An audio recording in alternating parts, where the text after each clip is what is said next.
everyone, and welcome back to your free piano lessons. My name is Olivia, and this is lesson 10 in my free course here on YouTube that's going to show you how to play piano from the very beginning. If you missed the first few lessons, click up here. It'll take you back to lesson 1. For today, we are going to learn about half and whole rests, and we'll also finish up in Unit 4 of the Faber Piano Adventures Adult Series. Let's get started. Alright, so we're going to go ahead and get started today on page 58, which will be Royal Procession.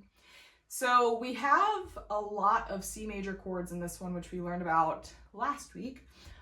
So that'll be a big thing that we'll continue practicing for this week. Then we also are adding in half and whole rests. So we have talked about quarter rests before, which it just gets one beat of silence. So our half and whole rests do the same thing, but they get more beats. So a half rest is going to get the same amount of beats as a half note, which is 2. And then a whole rest gets 4 beats, just like a whole note gets. So with this one, they look very similar. If you look up at the top of this, then you'll see an example of what they look like. They're very similar. The main difference between them is that the half rest goes above the line, the whole rest goes below the line. So the way that I was always taught this is kind of a silly way to think about it, but I always remember it. So this right here is a half rest. So this is my line on the staff. This is my rest, is the little rectangle on top of it. So I was always taught that this just looks like a hat, right? So, you know, like half, hat, they kind of sound the same. So the one that looks like a hat is a half rest. Then the other one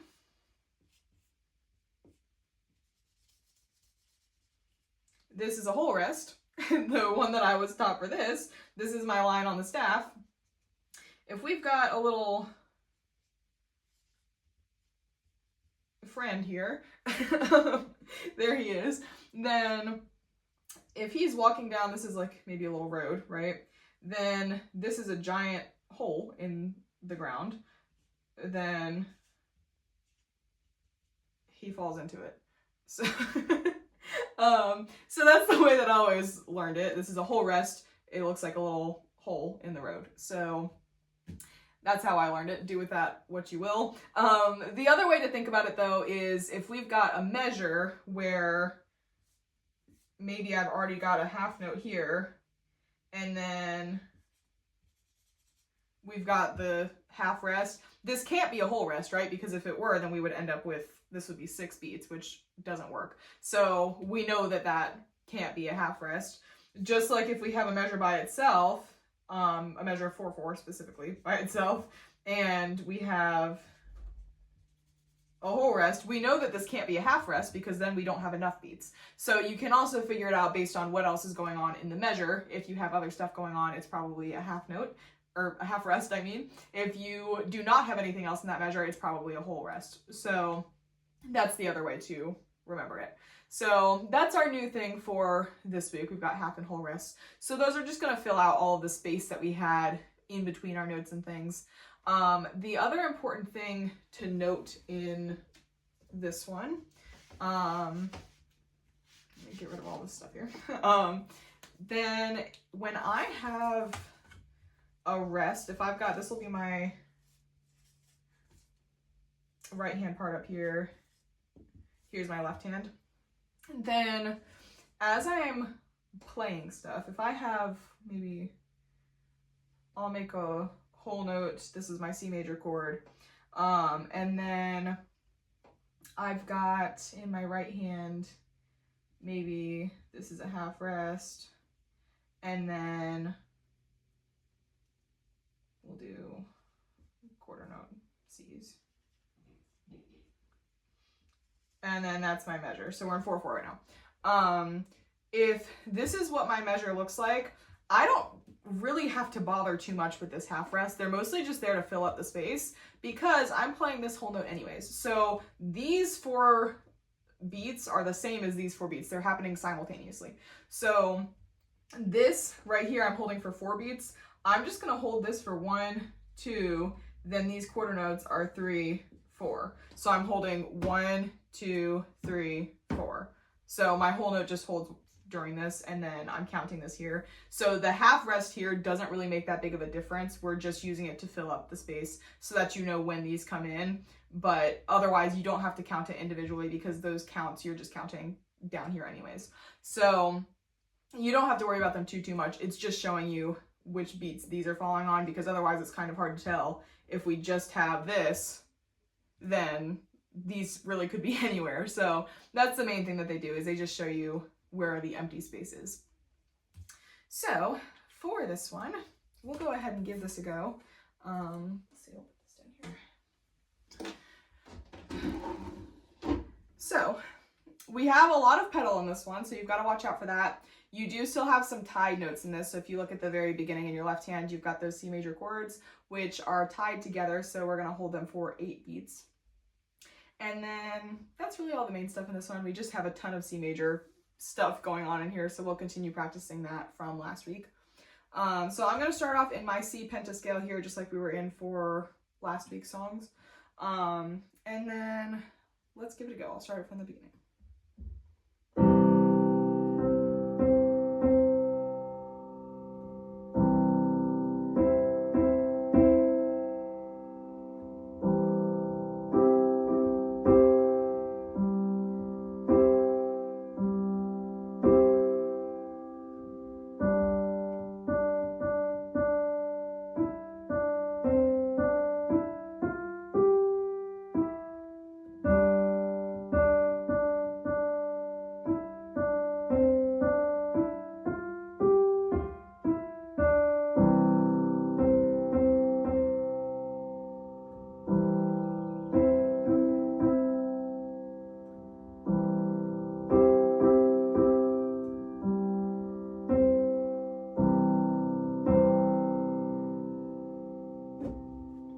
And that is it. So if you count, as you're listening to that, if you count to 4, your 4 beats on the stuff that I'm playing, then you can see where all of my beats are, and you'll see why the half rests and things aren't terribly important in your counting, because they don't add any extra beats. They just are taking up the empty space that you have. So if you listen to that again and count to 4 as I'm doing it, then you should be able to hear where all of my 4 beats are. So that's the other thing with that. And then we do have some dynamics in this one. We're starting off forte, so the beginning of this is going to be loud. Then in measure 9, we come down to mezzo forte, so we're medium loud, just a little bit softer. And then measure 17, we come back to forte. So that's the other thing with that. All right, so that's going to be your first one for this week. That's actually kind of your main thing this week. Then if we flip over to the next page, then we've got a little technique thing to do, and that's going to be the only other thing that you've got to do. Plus, we'll do some theory at the end of this video. So for this one, this is just a study in broken thirds. So with broken thirds, to review from a couple weeks ago, are broken versus blocked intervals. If it's broken, I'm playing the notes separately like this. Those are broken. Blocked is when I play them at the same time like this. Okay, so with this one, we're practicing with broken thirds, where I'm playing all of my notes individually. So the first part of this, I'm playing just my right hand by itself, then I'll play just my left hand by itself. We've just got a little sequence here. We've got a pattern that we're going to continue from. It starts on C here. We're going to just keep going. We move up 1 every time until we get to the next C is all that we're doing. So I'll show you what that'll look like, starting at, this is the top, the study in broken thirds.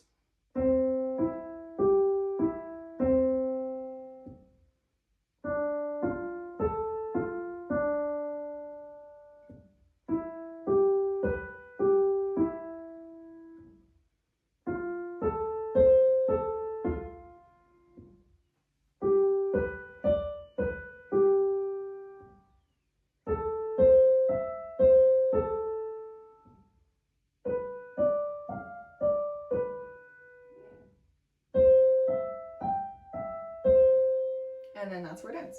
Then I'm going to do the same thing in my left hand, except I'll be going down this way this time. So again, starting with my thumb on C, I'll go down until my thumb gets to the next C.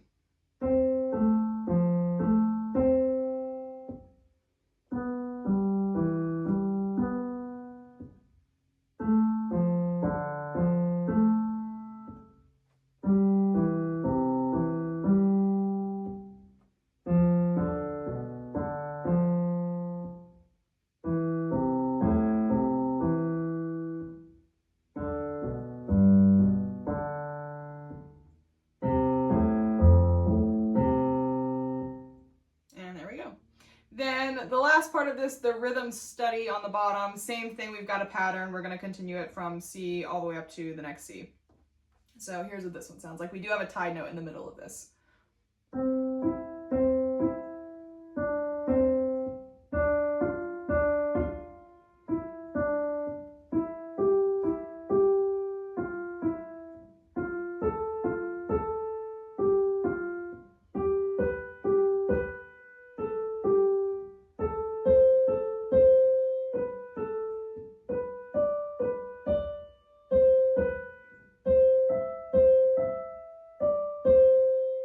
Okay, and then my left hand.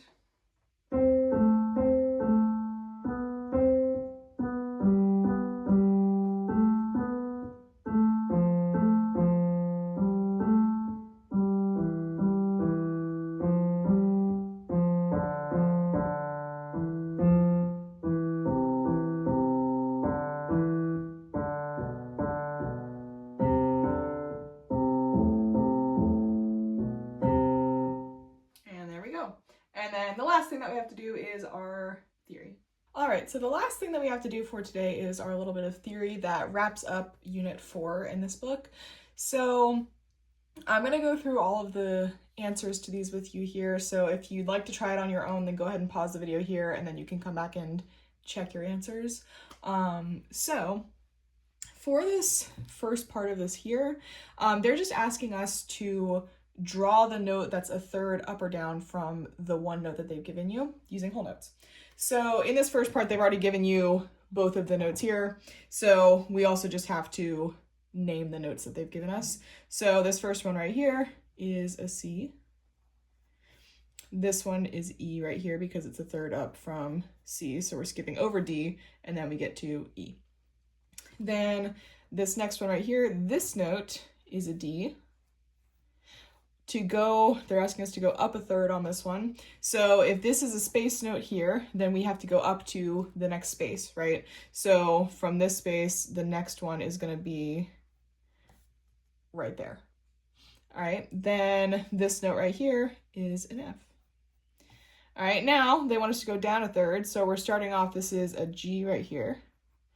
Then to go down a third, this is a line note. So I'm going to have to go down to just the very next line. So that'll be right here, and then that note is an E. All right, now we're going down a third again. This first note here is an F. Then to go down a third, this is a space note, so I'm going to go to the next space, which is right here underneath the staff, and that is a D. All right, then this one over here, they want us to go down a third as well. So this is an A right here because we're in bass clef now. Then to get down a third, we're on a line note now, so we'll go down to the next line, which is going to be an F. Then still in bass clef, we're going to go up a third. So this first note here, this is a G. We're going to go up to the next space note right here, and then that's going to be a B. All right, then on this one, going down a third, we're starting on middle C. To go down a third, this is a line note. We'll go down to the next line is an A. All right, and then last one, we're going up a third this time, so this is an F right here. We're going to go up to the next line note is here, and that is an A. Then the last part of this, we just have to write in the counts under our rhythms down here. So this first part, we're starting off in 4/4. So if you recall, 4/4, there are going to be 4 beats per measure. So all we have to do in this part is just write in all of the 4 beats per measure. So this is beat 1 right here because it's the beginning. Our quarter notes only get 1 beat, so it's just 1. This quarter rest here is beat 2. This is beat 3. This is beat 4. All right, then if we keep going, a dotted half note gets 3 beats. So this is going to be 1, 2, 3, and then this quarter note is the 4. A half note gets 2 beats. So this is 1, 2. This is a half rest right here. So that's going to be 3, 4, then 1, 2, 3, 4.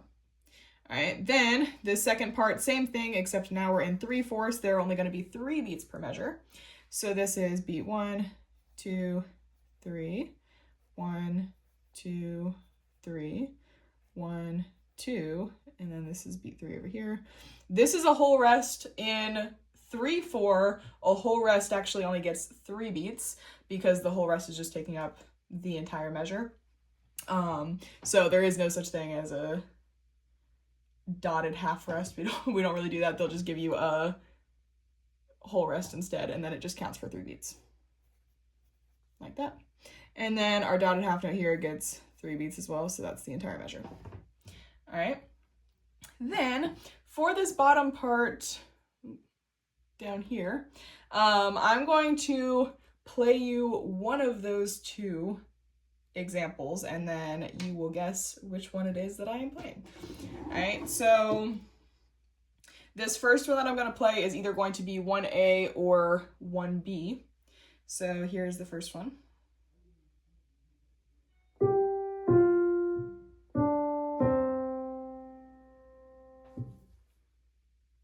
So that is 1B.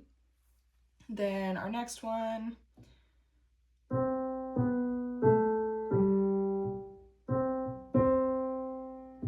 that is 2A. Our next one, it's going to be either 3A or 3B.